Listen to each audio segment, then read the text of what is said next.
Okay. The next one, number 14. Solat eh. Adik, solat dek. Dek, ya. Tiba mana tiba?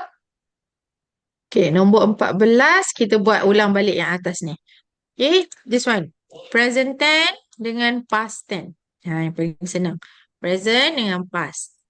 Okay, beza dia is, dia ada is dengan are kan? Is, are. Kalau past tense dia ada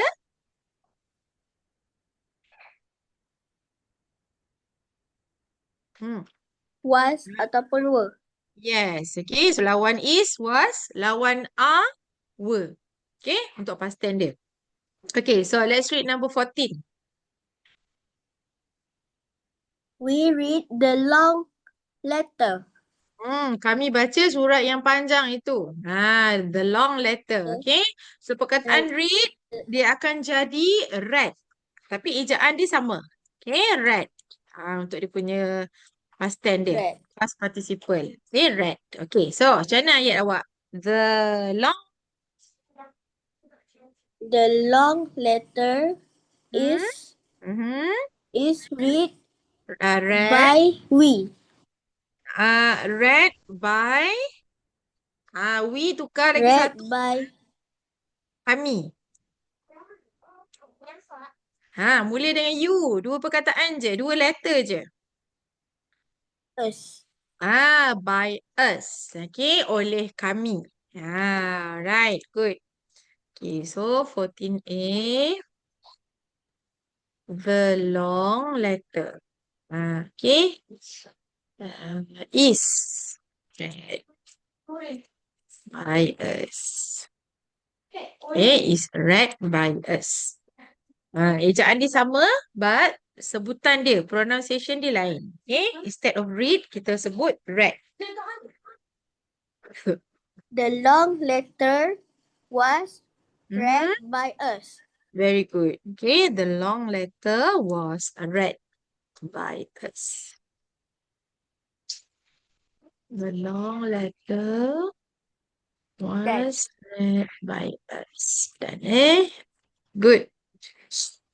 So, next one, number 16. Number 16, kita buat ulang balik juga, which is present continuous dengan past continuous. Ingat, continuous, dia kena ada ing, iaitu be, Is being. being ataupun are being. Kejap. Kalau present, dia kena ada apa? Present. Sama dengan atas tu, present. Is are ataupun being. Betul. Is, are, being. Kalau past tense, is, are tu jadi? Apa lawan Was is ataupun tadi? were. Betul. Was atau were. Okay, being sama. Dua-dua sama guna being. Sebab dia continuous. Okay. Okay, jom kita let's read the sentence. He.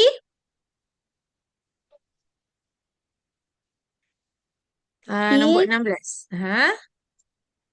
He tied the two short ropes. Okay, this one. He tied. He tied The two short ropes. The two short Okay. ropes. Yes, two short ropes. Okay, tulis dekat atas tu. Sebenarnya tulis ropes tu maksudnya tali. Okay. Dua tali yang pendek.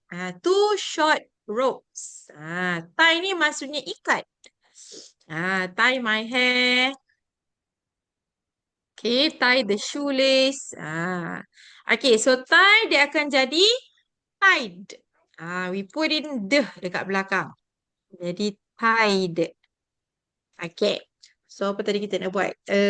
Present continuous tense. Okay. Present continuous tense. Okay. Mula dengan the two short ropes. The two short ropes. Present is are. Is atau are je dulu. Ada ropes. Ada S sebenarnya. S, ropes. Tali yang banyak. The two short ropes Mhm. are being Good. Tied tied by, by him. yes, by him. Okay, betul. Okay, so 16A. The two short ropes. Dua. Dua maksudnya ada banyak dah tu. Okay, lebih daripada satu. So, kita guna are. The two short ropes are being tied by him.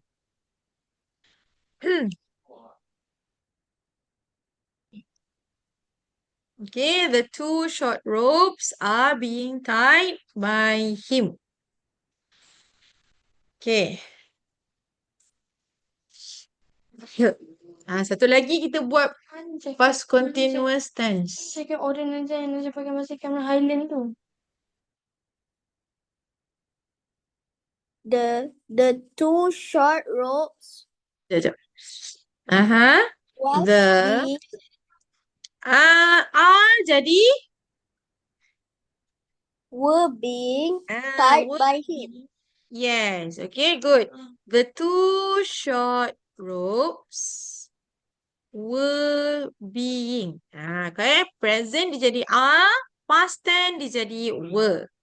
Being tied by him.